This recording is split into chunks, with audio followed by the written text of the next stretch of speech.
Hello guys, welcome to my another video. आज हम cover करेंगे रेगुलेशन 16, यानी कि 6 to 15 हम प्रीवियस वीडियोस में कवर कर चुके हैं और बेसिकली आज की क्लास के लिए हम ओनली 16 ही करेंगे क्योंकि ये थोड़ी लेंथी है, डेफिनेशंस बेस्ड है। बेसिकली इंडिपेंडेंट डायरेक्टर की होल डेफिनेशन है, तो हम इसीलिए ओनली यही कवर करेंगे। रेगुलेशन 16 क्या कहता है? Basically control shall have same meaning. Control की वो सेम मीनिंग होगी जो भी आपके सास्ट की रेगुलेशन में बताएगी। SAST means substantial acquisition of share and take over वाली जो होती है, ठीक है, सेम उसकी तरह होगा। अब इन्होंने बोला है कि बी इंडिपेंडेंट डायरेक्टर पे चलते हैं हम, ठीक है। इंडिपेंडेंट डायरेक्टर का मतलब वो नॉन एग्जीक्यूटिव डायरेक्टर होता है जो कि नॉमिनी डायरेक्टर नहीं है, पहली बात आपका, ठीक है। और जो कि बोर्ड ऑफ डायरेक्टर के ओपिनियन में जिसके पास इंटीग्रिटी है, ठीक है, जो कि इंटीग्रिटी प्रोसेस करता है, रेलिवेंट जो भी एक्सपर्टीज चाहिए, एक्सपर्टीज एक्सपीरियंस वो सब कुछ है उसके पास, ठीक है, वो इंडिपेंडेंट डायरेक्टर है। और जो कि प्रमोटर भी नहीं है, लिस्टेड एंटिटी का तो नहीं है, साथ में उसकी होल्डिंग कंपनी का भी नहीं है, और उसकी सब्सी या फिर एसोसिएट कंपनी या फिर मेंबर भी नहीं है प्रमोटर ग्रुप का। तो किसी भी तरीके से वो रिलेटेड नहीं होना चाहिए एज अ प्रमोटर, ठीक है।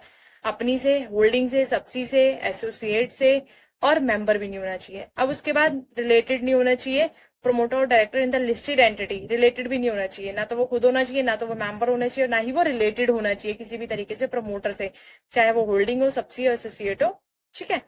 अब उसके बाद फोर्थ में आप देखेंगे who apart from receiving director remuneration has और had no material pecuniary relationship. बिल्कुल, सिर्फ उसे इंडिपेंडेंट डायरेक्टर की जो फीस मिलती है वही मिले, उसके अलावा उसको कोई भी रेम्यूनरेशन नहीं मिलना चाहिए, तभी तो वो इंडिपेंडेंट होगा, तभी तो वो सेपरेट होगा एक तरीके से। ना तो होल्डिंग से मिलेगा, ना सब्सिडी से मिलेगा, ना एसोसिएट से मिलेगा, ठीक है। अब उन्होंने बोला ड्यूरिंग द इमीडिएटली थ्री, पहले टू था, अब three immediate preceding financial year की बात कर रहे हैं, during the current financial year, ठीक है। तो अब जो करंट फाइनेंशियल ईयर चल रहा है उससे पिछले 3 सालों में उसको कोई भी रिकमेंडेशन ना मिला हो other than independent director fees जो उसने ली है, ठीक है। और किसी भी तरीके से वो रिलेटेड भी नहीं है प्रमोटर से, मेंबर भी नहीं है, ठीक है। अब उसके बाद नॉन ऑफ हिज रिलेटिव, यानी कि उसके रिलेटिव भी सिक्योरिटी या फिर इंटरेस्ट होल्ड नहीं करेंगे, या तो उसकी अपनी लिस्टेड एंटिटी में या फिर होल्डिंग में, सब्सी में, एसोसिएट में, किसी भी तरीके से ड्यूरिंग थ्री इमीडिएटली प्रीसीडिंग, वही आज से लेके पिछले 3 सालों में उनका कोई भी इंटरेस्ट ना हो, कोई भी सिक्योरिटी भी ना हो रिलेटिव्स की, ठीक है। जिसकी वैल्यू, मतलब वैल्यू दे रखी है यहाँ पर, इससे कम है तो चल जाएगा, वो नहीं ब्रीच कर रहा है, लेकिन वैल्यू अगर एक्सेस हो जाती है 50 लाख और 2% of paid up capital of listed entity, या फिर होल्डिंग सब्सी, जहां पे लिस्टेड आएगा होल्डिंग सब्सी एसोसिएट की बेसिकली, यानी कि इन सभी एंटिटी में से उसकी अगर 50 लाख या 2% ऑफ पेड अप कैपिटल से एक्सीड हो जाती है, ठीक है, तो उस केस में इंडिपेंडेंट डायरेक्टर नहीं होगा, ठीक है, तो उसकी डिस्क्वालिफिकेशन होगी। अब उसके बाद इनडेबिटेड, यानी कि इनडेबिटेड कर रखा है आपने लिस्टेड एंटिटी को, या फिर आपने दे रखा है, या फिर उसकी होल्डिंग को, सब्सी को, एसोसिएट को, या फिर प्रमोटर डायरेक्टर को, जो भी अमाउंट स्पेसिफाई है उससे ज्यादा, वही ड्यूरिंग इमीडिएटली थ्री हो गया प्रीसीडिंग वाला, ठीक है। तो इनडेबिटेड का था, सिक्योरिटी का था, इंटरेस्ट का था, रिलेटिव का था, ये था बेसिकली इसके अंदर, ठीक है। अब नेक्स्ट पे चलते हैं। अब उन्होंने क्या बोला, अभी हम बात कर रहे हैं ना तो वो खुद ना तो उसके रिलेटिव्स, ठीक है। अब हम चलते हैं नेक्स्ट पे। उन्होंने बोला है कोई गारंटी भी ना दे रखी है उन्होंने, एक तरीके की सिक्योरिटी से रिलेटेड की, इंडेप्टनेस से रिलेटेड कोई गारंटी भी ना दे रखी हो, लिस्टेड एंटिटी की, होल्डिंग, सब्सी, एसोसिएट, किसी की भी, ठीक है। जो भी अमाउंट स्पेसिफाई है वही इमीडिएटली प्रीसीडिंग फाइनेंशियल ईयर में। और उसके अलावा कोई भी पेक्यूनरी रिलेशनशिप नहीं होना चाहिए किसी भी होल्डिंग, सब्सी, एसोसिएट से 2% और, ठीक है, 2% और more of its gross turnover या फिर टोटल इनकम का, या तो टर्नओवर या फिर टोटल इनकम 2% से ज्यादा नहीं होना चाहिए, ठीक है। अब इसका प्रोविजो है, पेक्यूनरी रिलेशनशिप जो भी होगा विद द लिस्टेड एंटिटी के साथ, या फिर होल्डिंग, सब्सी, एसोसिएट, या फिर उनके प्रमोटर डायरेक्टर्स के साथ, जो भी, वो भी एक्सीड नहीं होना चाहिए आपका 2% ऑफ ग्रोस टर्नओवर से, ठीक है।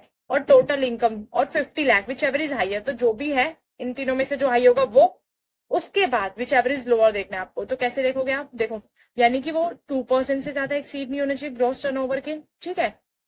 और टोटल इनकम, यानी कि 2% ग्रॉस टर्नओवर और 2% टोटल इनकम और 50 लाख, या फिर उसके अलावा कोई सच हाइयर अमाउंट जो भी स्पेसिफाई है, ठीक है।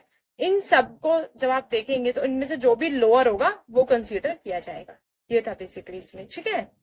अब नेक्स्ट देखते हैं, ना तो खुद ना तो उसके रिलेटिव्स कोई भी होल्ड नहीं करेंगे पोजीशन केएमपी वगैरह की, ठीक है, उस एंटिटी में, या फिर होल्डिंग, सब्सी, एसोसिएट, किसी भी एंटिटी में, ठीक है, जो भी कंपनी या फिर बिलोंग करती है प्रमोटर ग्रुप से, वहां भी वही same during immediately preceding year में।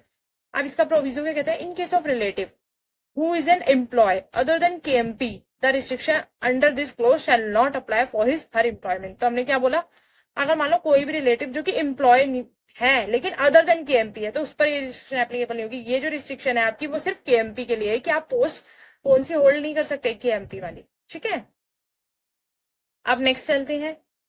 हु इज और हैज बीन एम्प्लॉय, प्रोप्राइटर और पार्टनर किसी भी 3 इमीडिएटली प्रीसीडिंग ईयर में अपॉइंट ना किया हो, बेसिकली फर्म ऑफ ऑडिटर या फिर कंपनी सेक्रेटरी इन प्रैक्टिस या फिर कॉस्ट ऑडिटर, कुछ भी नहीं होना चाहिए इसमें से बेसिकली। ठीक है, और कोई भी लीगल और कंसल्टिंग फर्म हैज और हैड एनी ट्रांजेक्शन, और कोई भी लीगल फर्म की ऐसी कोई भी ट्रांजेक्शन नहीं है लिस्टेड एंटिटी या फिर उसकी होल्डिंग सब्सिडी के साथ जो कि 10% ऑफ ग्रॉस टर्नओवर या उससे ज्यादा हो। ठीक है, नेक्स्ट है आपका बेसिकली वो खुद या फिर employ with together with relatives के साथ 2% और more of total voting power का होल्ड ना करता हो, यानी कि 2% और मोर से ज्यादा आपका वोटिंग पावर वाले राइट भी नहीं होनी चाहिए। जैसे हमने टर्नओवर, टोटल इनकम देखा, वो भी नहीं होल्ड करनी चाहिए उसे खुद, ना ही उसके रिलेटिव्स को।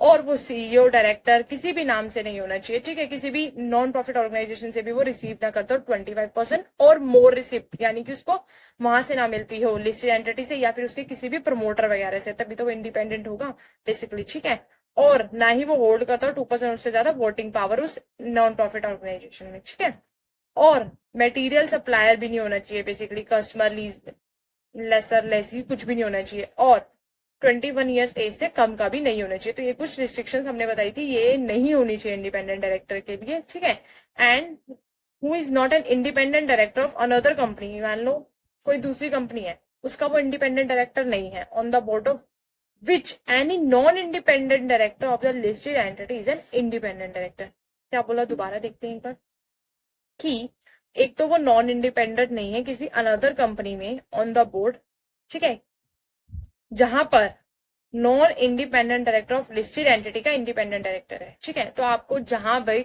उस ऐसे बोर्ड पर जहां पर आप लिस्टेड एंटिटी के इंडिपेंडेंट डायरेक्टर है, वहां पर भी आप नॉन इंडिपेंडेंट डायरेक्टर भी नहीं होने चाहिए। तो एक तरीके से फिर भी रिलेशन तो हो गया ना, डायरेक्टर तो हुए आप, चाहे नॉन इंडिपेंडेंट ही है। ठीक है, तो वो भी नहीं होनी चाहिए। ठीक है, तो ये कुछ हमने डेफिनेशंस पढ़ी थी जो कि आज की क्लास के लिए बस इतना ही कवर करना था, शॉर्ट। ठीक है, आई होप आपको समझ आया होगा, एंड अनदर रेगुलेशंस पे मिलते हैं फिर। Okay, thank you, bye guys.